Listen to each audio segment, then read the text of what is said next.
Hello friends, તો last લેક્ચરમાં આપણે કોઈ સમાંતર પ્લેટ કેપેસિટર વચ્ચેનું કેપેસિટન્સનું સૂત્ર મેળવી ચૂક્યા છે. ક્લિયર ને?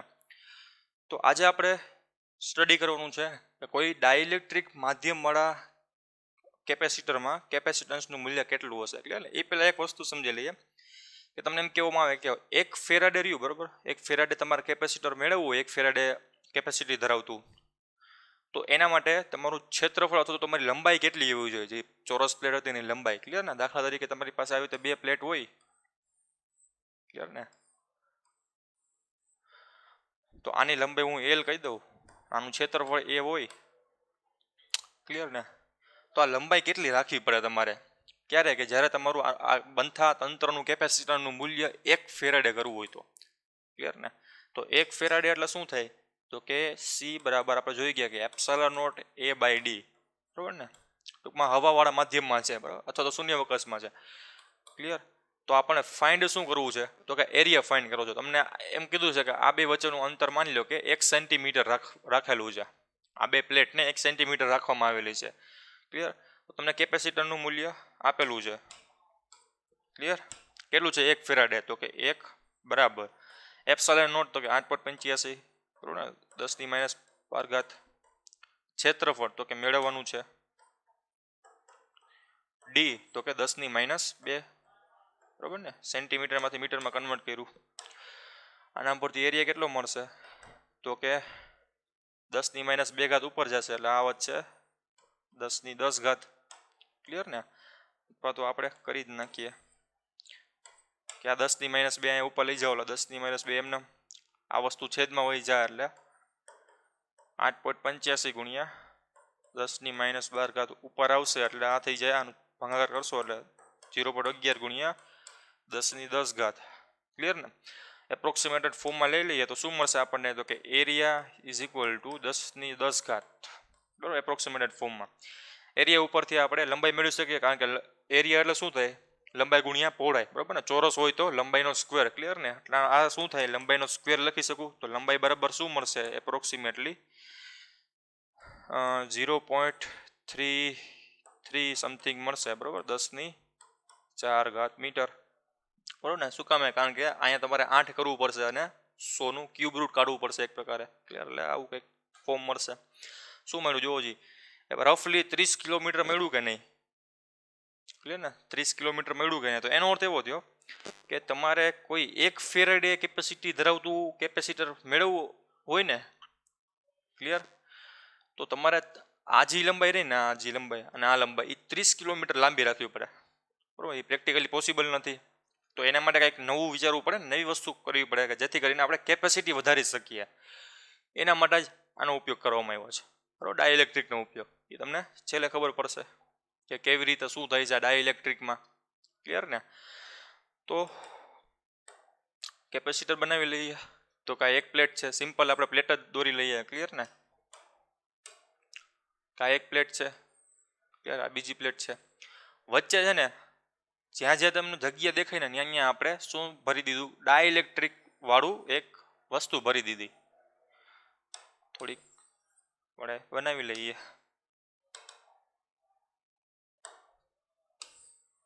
ક્લિયર ને?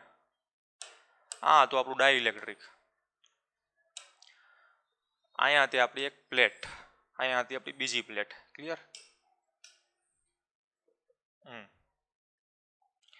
આમાં શું કર્યું? આને ચાર્જ કરવામાં આવ્યું. તો ચાર્જ કરશો એટલે શું થાય? પોઝિટિવ વીજભાર રહે. ક્લિયર ને? અહીંયા શું થશે? નેગેટિવ વીજભાર. ક્લિયર? વચ્ચે શું છે? ડાઇલેક્ટ્રિક, જેથી કરીને અંદર વિદ્યુત ક્ષેત્ર સ્થાપન અથવા તો ક્રિએટ થશે. બરાબર? સ્થાપના થશે એક પ્રકારે વિદ્યુત ક્ષેત્રની. કઈ દિશામાં? તો કે આના દ્વારા કઈ દિશામાં છે? આ જે પ્લેટ રહી, પ્લેટ, એના દ્વારા વિદ્યુત ક્ષેત્ર કઈ દિશામાં છે? તો કે એના દ્વારા આ દિશામાં વિદ્યુત ક્ષેત્ર છે. ક્લિયર ને? એને આપણે એરો વડે દેખાડી દઈએ કે આ દિશામાં છે ને એ વિદ્યુત ક્ષેત્ર છે કેપેસિટન્સ દ્વારા. બરાબર ને? એને મેં કહી દીધું E0. બરાબર? પ્લેટ દ્વારા, સોરી, પ્લેટ દ્વારા. ક્લિયર ને? અંદરની બાજુ, તો કે અંદરની બાજુ આવા મોલેક્યુલ્સ થઈ ગયા છે કે નહીં? બરાબર ને? આવા શું થાય છે? ડાઇલેક્ટ્રિક ઉત્પન્ન થયા છે. બરાબર ને? ધ્રુવીય અણુઓ આવી રીતે. પોલારિટી કઈ બાજુ હશે? તો કે એક બાજુ નેગેટિવ, એક બાજુ positive. Negative positive, negative positive. Clear ને?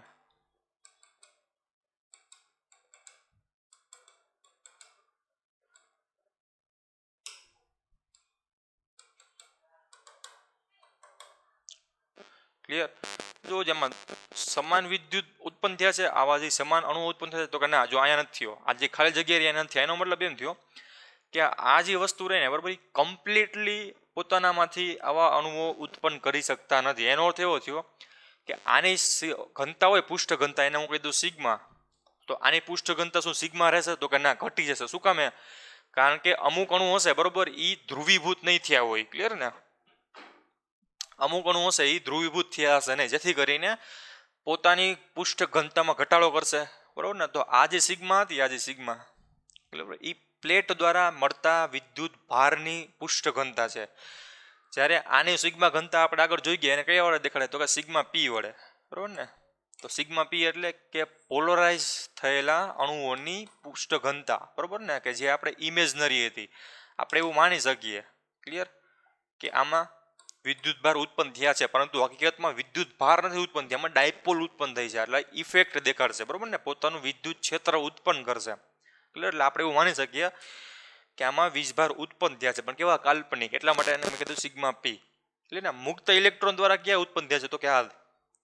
બરોબર? બંધિત ઇલેક્ટ્રોન? તો કે આના દ્વારા. બેમાં એટલો જ ફેર છે. ક્લિયર ને? તો આના દ્વારા સિગ્મા પૃષ્ઠ ઘનતા છે, આના દ્વારા સિગ્મા પી પૃષ્ઠ ઘનતા છે. આ છેડા ઉપર. બાકી અંદર તો વિદ્યુત ક્ષેત્ર અંદરની બાજુ શૂન્ય છે, ખાલી છેડા ઉપર ભાગમાં વિદ્યુત ક્ષેત્ર હશે. એટલે ને આપણે આગળના લેક્ચરમાં જોઈ ગયા છીએ. બરોબર? લાસ્ટ લેક્ચરમાં. બીજી વસ્તુ શું થશે કે અંદરના અણુઓ દ્વારા ઉત્પન્ન થતું વિદ્યુત ક્ષેત્ર કઈ દિશામાં હશે? તો કે આ બાજુ બધા જોવું છે પોઝિટિવ છે કે નહીં, આ બાજુ બધા નેગેટિવ છે. આ એકબીજાની ઇફેક્ટને કેન્સલ કરે છે. બરોબર ને? અંદરના અણુઓ આવી રીતે. ક્લિયર? આવી રીતે વૈધા ક્યાં? તો કે આ ભાગના જ, ખાલી ખૂણાના જ. બરોબર ને? આવી રીતે ખૂણાના જ. તો એના દ્વારા ઉત્પન્ન થતું વિદ્યુત ક્ષેત્ર પ્લેટના વિદ્યુત ક્ષેત્રની વિરુદ્ધ દિશામાં હશે. બરોબર? આ દિશામાં. એને મેં કહી દીધું સિગ્મા ઈપી. ક્લિયર ને? તો પરિણામી વિદ્યુત ક્ષેત્ર આપણું ઓછું થયું કે નહીં? કે અહીંથી આપણે E0 દીધું હતું અને અહીંયા કેટલું પહોંચ્યું? તો કે ઈપી E0 માઇનસ ઈપી જેટલું. બરોબર ને? અથવા તો ખાલી ઈ. ક્લિયર? આવી રીતે આપણે અહીંથી નાખ્યું હતું કેટલું વિદ્યુત ક્ષેત્ર? તો કે E0. અહીંયા મળ્યું કેટલું? તો કે આ ઈ જેટલું. તો ઘટ્યું ને? વિદ્યુત ક્ષેત્ર ઘટ્યું. કેના જેટલું? તો કે ઈપી જેટલું ઘટ્યું. ક્લિયર ને? તો પરિણામી વિદ્યુત ક્ષેત્ર કોના જેટલું લખી શકાય?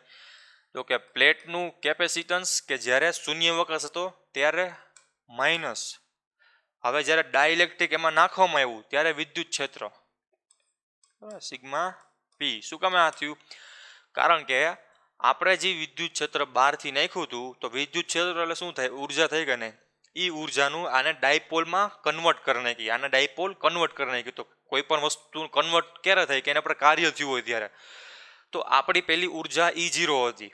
ક્લિયર ને? એમાંથી ઉર્જા ખર્ચાણી ને, તો પરિણામે મળી આપણને E જેટલી ઉર્જા. એટલા માટે આ ઇલેક્ટ્રિક ફિલ્ડ ઘટ્યું. ક્લિયર ને? આપણે 5 જૂલ ઉર્જા અહીંથી દીધી હતી આ પ્લેટને, એને 1 જૂલની ઉર્જા આ કન્વર્ટ કરવામાં વહી ગઈ.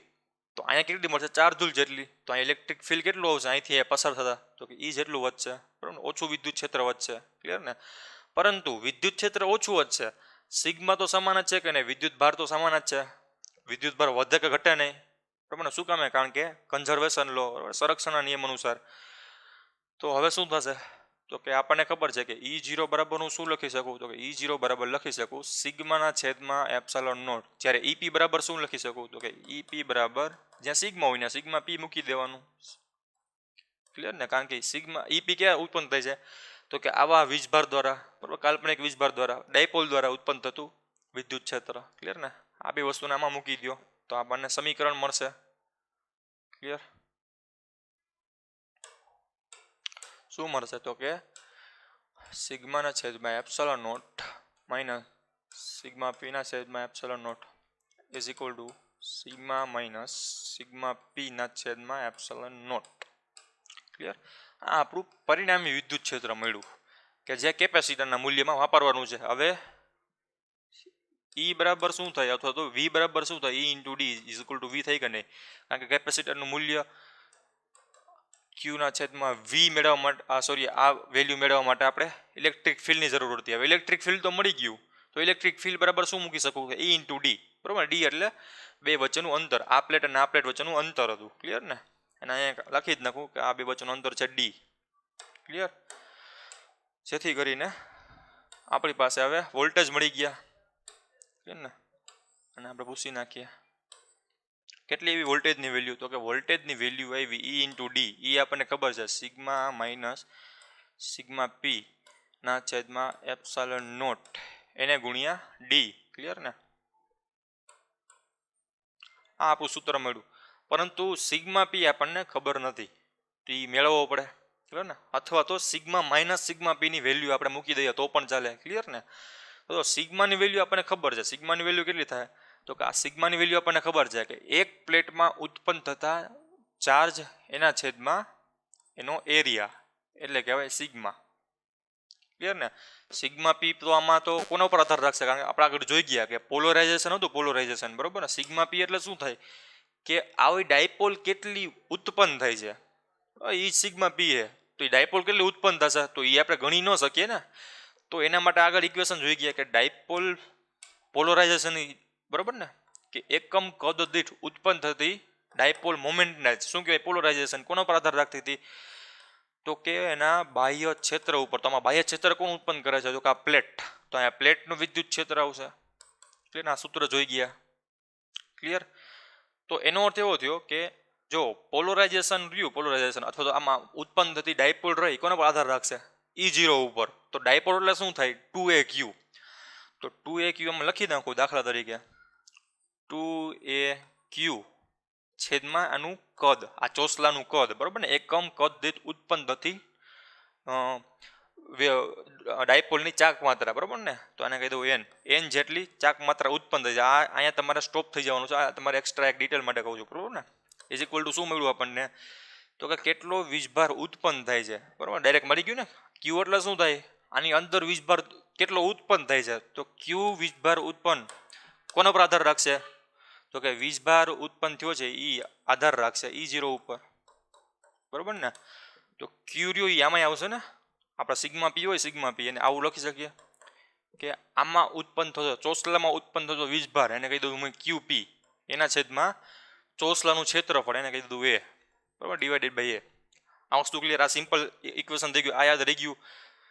ક્લિયર? હવે આપણને ખબર છે આ એક ઇક્વેશન ખબર છે આપણને. ક્લિયર ને? આ ઇક્વેશન શું કહેવા માંગે છે કે ડાયપોલ કેટલી ઉત્પન્ન થશે ને એ E0 ઉપર આધાર રાખે છે, બરોબર ને. તો ડાયપોલ એટલે શું થાય કે કેટલો વીજભાર ઉત્પન્ન થયો ને, કારણ કે ડાયપોલ વીજભારની જ બનેલી છે, બરોબર ને. તો વીજભાર કેટલો ઉત્પન્ન થયો છે એ કોના ઉપર આધાર રાખશે, તો કે E0 ઉપર. ક્લિયર? તો એકમ ક્ષેત્રફળ દીઠ ઉત્પન્ન થતો વીજભાર એને હું આ છેદમાં કરી નાખું તો એ કોના પર આધાર રાખશે, તો કે E0 ઉપર. હું બે બાજુ એ વડે ભાંગી નાખું તો મને કઈ ફેર પડશે, તો કે ના. કોના પર આધાર રાખશો, તો કે Q બાય A નું મૂલ્ય. Q બાય A એટલે શું હતું, બરાબર. આ QP બાય A નું મૂલ્ય શું હતું, તો કે સિગ્મા P હતું. તો સિગ્મા P ની અચળાંક, બરાબર, અથવા સિગ્મા P ની વેલ્યુ E0 પર આધાર રાખશે. ક્લિયર ને? આપણે આગળ વાત કરી ચૂક્યા હતા પણ આ તમને પાછું રિપીટ કરાવું છું. ક્લિયર? તો એનો અર્થ એવો થયો કે સિગ્મા રહી ને, સિગ્મા આજી વસ્તુ રહી, આજી વસ્તુ, આ વસ્તુ કે કેપેસિટરના કોઈ એક પ્લેટમાં, બરાબર, આ એક સુવાહકની એક પ્લેટમાં ઉત્પન્ન થતું વીજભાર હતો કે નહીં, આ ખાલી સિગ્મા. અને આ શું હતું કે કેપેસિટરની અંદર રહેલા ચોસલામાં ઉત્પન્ન થતો વીજભાર. તો કેપેસિટરની બહાર અહીંયા, બરાબર, અહીંયા જે પ્લેટમાં ઉત્પન્ન થતો વિદ્યુત ક્ષેત્ર અથવા તો વીજભાર નું મૂલ્ય કોના પર આધાર રાખતું હતું, કે E0 ઉપર, બરાબર. અહીંયા બેટરી કેટલી મૂકેલી હતી, બેટરી એટલે શું થાય, આવી રીતે થશે કે નહીં, આ બેટરી. ક્લિયર ને? બેટરી એટલે આ વોલ્ટેજની બેટરી હોય, અમુક વોલ્ટેજની 5 વોલ્ટ 10 વોલ્ટ. તો વોલ્ટેજ એટલે તો શું થાય, વોલ્ટેજ એટલે થાય E ઇન્ટુ V અથવા તો E ઇન્ટુ ડી, બરાબર ને. તો ડી એટલે આ ઇલેક્ટ્રિક ફિલ્ડ, એટલે અને બેટરીની અંદર કેટલું વિદ્યુત ક્ષેત્ર ઉત્પન્ન થાય છે તો એ અહીંયા E0 હતું કે નહીં. ક્લિયર ને? તો આપણે હવે પહેલેથી આપણે કહી દઈએ કે સિમ્પલ ભાષામાં આને કેવું હોય તો કેવી રીતે કહેવાય કે ચોસલો ન હોય, ખાલી હવા હોય, તો આમાં ઉત્પન્ન થતા વીજભારનું મૂલ્ય કોના પર આધાર રાખશે, તો કે બેટરી દ્વારા જે ઉત્પન્ન વિદ્યુત ક્ષેત્ર રહ્યું ને E0 એના ઉપર આધાર રાખશે. એટલા માટે જ અહીંયા E0 લખ્યું હતું, કારણ કે આનું વિદ્યુત ક્ષેત્ર આનું વિદ્યુત ક્ષેત્ર છે, જેટલી ઉર્જા અહીંયા દેશે એટલી જ ઉર્જા અહીંયા દેશે ને જ્યારે હવા હોય ત્યારે, કારણ આપણે આગળ જોઈ ગયા છીએ. ક્લિયર ને? એવી જ રીતે હવે આમાં મેં ચોસલું મૂકી દીધું, આ ચોસલાને લીધે નવો વીજભાર ઉત્પન્ન થયો સિગ્મા પી, તો એ પણ કોનો પર આધાર રાખશે? આપણે આગળ જોઈ ગયા પોલરાઇઝેશનના કેસમાં, પોલરાઇઝેશનમાં બરોબર ને, પોલરાઇઝેશન ઇઝ ઇક્વલ ટુ અથવા તો પ્રપોઝનલ ટુ બહારનું વિદ્યુત ક્ષેત્ર.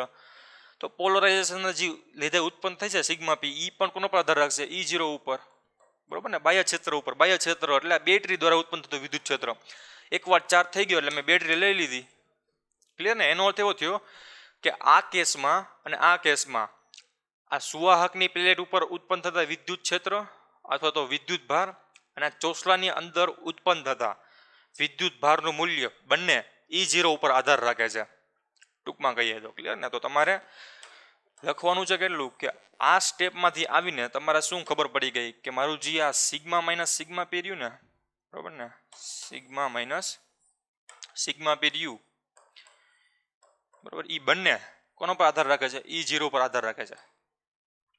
ક્લિયર ને? એનો અર્થ એવો થયો કે પેલા મારી પાસે સિગ્મા જેટલો વીજભાર હતો, એમાંથી હું સિગ્મા પી જેટલો વીજભાર કાઢી નાખું તો મને કંઈક નવો વીજભાર મળશે ને. ક્લિયર ને? તો એ નવા વીજભાર મેળવવા માટે આ રામાયણ હતી. ક્લિયર? તો તમારે આના પછીનું સ્ટેપ શું લખવાનું?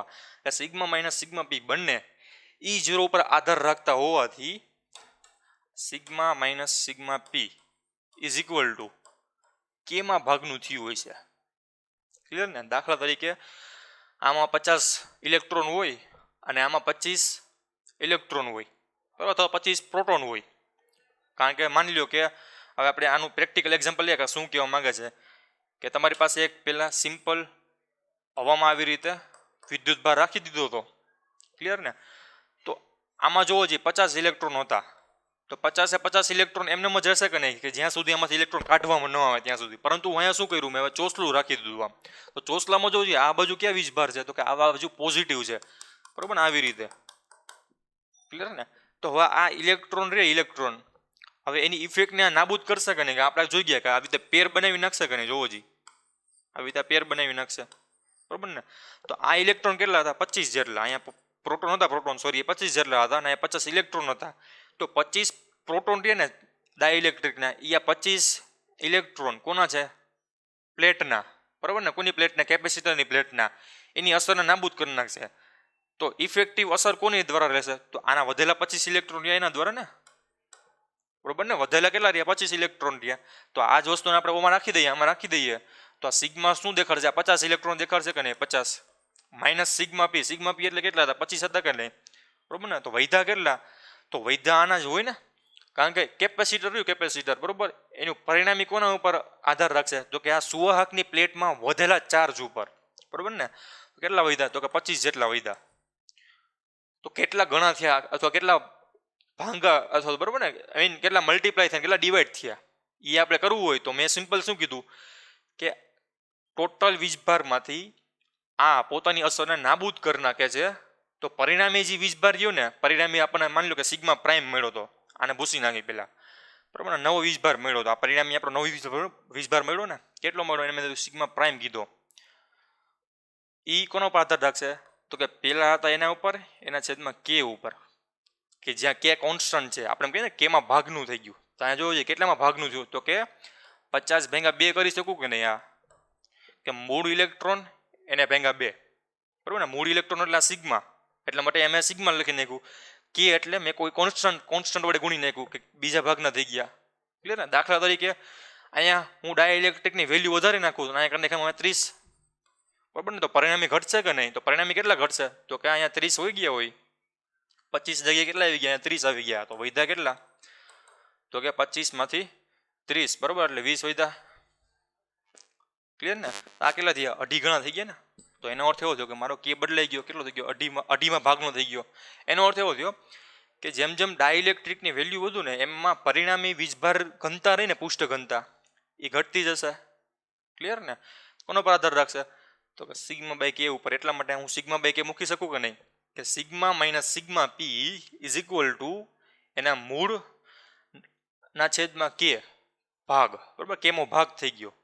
ક્લિયર? એટલા માટે મેં સિગ્મા બાય કે લખી નાખ્યું છે. ક્લિયર ને?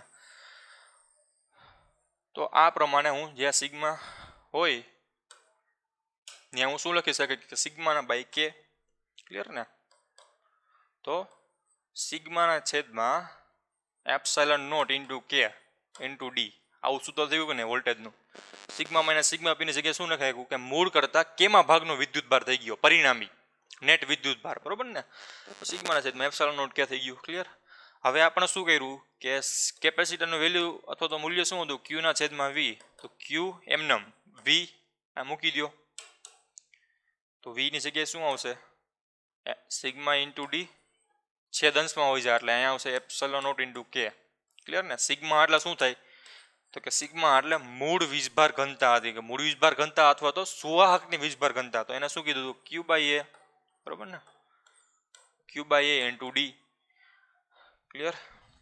આ એ પાછો અંશમાં હોઈ જાય, વચ્ચે શું આ ક્યુ ક્યુ કેન્સલ, તો કે epsilon naught a by d, બરાબર, ઇન્ટુ કી, બરાબર, ઇઝ ઇક્વલ ટુ શું હોય દઉં, આ લખી નાખી સાઈડમાં, ઇઝ ઇક્વલ ટુ હોય તો શું કે epsilon naught a by D.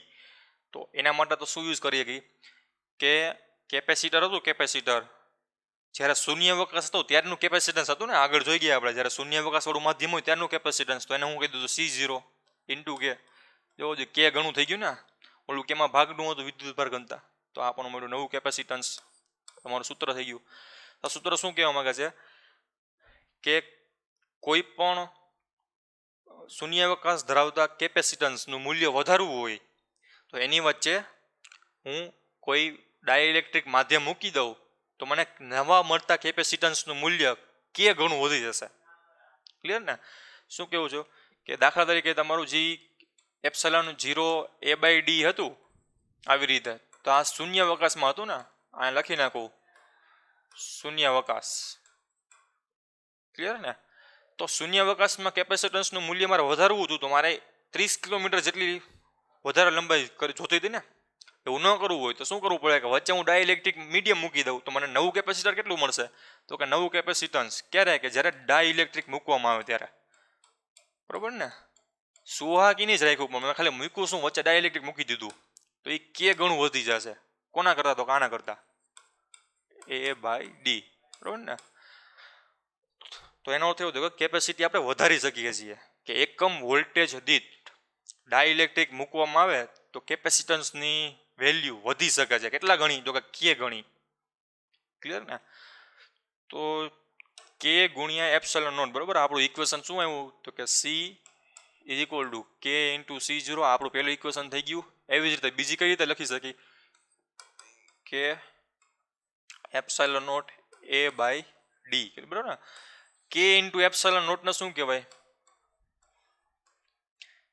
K into epsilon not રહ્યું, ક્લિયર, એને કહેવાય સિગ્મા આર, બરોબર ને. જે તે માધ્યમની અથવા તો જે તે માધ્યમની પરમિટિવિટી, બરોબર ને, માધ્યમ આ લખી નાખું, ક્લિયર. કે શૂન્યાવકાશની પરમિટી હારે આ કોન્સ્ટન્ટ ગુણાઈ જાય તો આ બે થી મળતા નવા કોન્સ્ટન્ટને એ માધ્યમની શું કહેવાય, પરમિટિવિટી, બરાબર ને. તો શું કહેવા માંગુ છું કે આપણી પાસે પહેલાં કેપેસિટર હતું કે જેમાં ખાલી હવા હતી, બરાબર, શૂન્યાવકાશ હતું આવી રીતે, અથવા તો હવાના અણુ હતા, ત્યારે આનું માધ્યમ કયું ગણાતું, તો કે એપ્સિલોન નોટ. ત્યારે પરમિટિવિટી કેટલી હતી, એપ્સિલોન નોટ. હવે વચ્ચે હું શું મૂકી દીધું, તો કે વચ્ચે મેં ડાયઇલેક્ટ્રિક મૂકી દીધું ને, વચ્ચે મેં શું મૂકી દીધું, ડાયઇલેક્ટ્રિક. તો માધ્યમ બદલાવું ને, તો માધ્યમની પરમિટિવિટીને કેવી રીતે દેખાડે, તો કે સિગ્મા વડે, બરોબર ને, આવી રીતે એપ્સિલોન નોટ માધ્યમ, અથવા ખાલી એપ્સિલોન નોટ લખી નાખો, કારણ કે એપ્સિલોન 0 એટલે તો હંમેશા શૂન્યાવકાશની જ પરમિટિવિટી ગણાય. ખાલી એપ્સિલોન નોટ તો જે તે માધ્યમની પરમિટિવિટી. તો અહીંયા માધ્યમ શું છે, તો કે માધ્યમ અહીંયા છે ડાયઇલેક્ટ્રિક, બરાબર, ડાયઇલેક્ટ્રિક માધ્યમની પરમિટિવિટી. તો એ માપવી હોય તો શું કરવાની, તો કે વડે ગુણી નાખવાની, કોને, તો કે આને, ક્લિયર ને, કોને, તો કે એપ્સિલોન નોટ ને અથવા તો શૂન્યાવકાશની પરમિટિવિટીને કે વડે ગુણતા આપણને માધ્યમની પરમિટિવિટી મળશે. તો પહેલું સૂત્ર આ, બીજું સૂત્ર શું મળ્યું આપણને, આમાંથી કે મેળવવું હોય, અલગ અલગ વેલ્યુમાંથી કે મેળવવું હોય તો કેનું પહેલું સૂત્ર શું મળશે, તો કે C/C0, બરાબર. બીજું સૂત્ર શું મળશે, બીજું સૂત્ર આના ઉપરથી મળશે એપ્સિલોન છેદમાં એપ્સિલોન નોટ. ત્રીજું સૂત્ર શું મળશે, તો કે ત્રીજું સૂત્ર મળશે E0 ના છેદમાં E, બરાબર ને, આવી રીતે, ક્લિયર. તો આ ત્રણ ઇક્વેશન હતા અને આ હતું આપણું સૂત્ર, બરાબર, જ્યારે વચ્ચે ડાયઇલેક્ટ્રિક મૂકવામાં આવે ત્યારે. તો આજનો લેક્ચર આપણે અહીંયા પૂરો કરીએ છીએ. નેક્સ્ટ લેક્ચરમાં આપણે